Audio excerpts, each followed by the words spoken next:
Tangshlo Unukute Hankoni Kolashor Gornogor RD Block visit Klanani Thanka MP Kriti Singh Deparma Azra Binilogio Manzaka Gornogor Ponche Committee Chairman Loxmino Mote Vice Chairman Badrizamano Kobe Kubanatong Ro Ashlo Gornogor RD Block ni video no Warren Chokro Board de Ponche Committee Chairman Vice Chairman de Ponche ni Osama Rokna de Kashoksa Pandawa Soka MP Kriti Singh Deparma Abni Okluna Ashoni Pandano de Koshaka MP Kriti Singh Deparma meeting की है क्योंकि यहाँ कुछ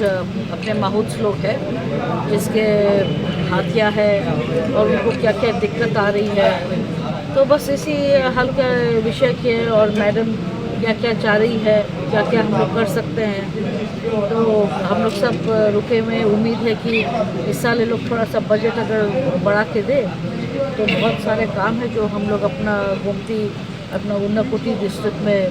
कर सकते हैं और आज कुछ स्कूल्स भी गए तो स्कूल्स तो अच्छे 2 बिल्डिंग तो आ रही है मेन चीज़ है कि वक्त में काम होना ख़त्म होना तो मैं ऐसे एक इंस्पेक्शन के लिए आई हूँ अभी यहाँ से मैं थोड़ा सा अपने क्षेत्र में घूम के Kola Shornishi Miltam Demnikok Tum Chinik Korang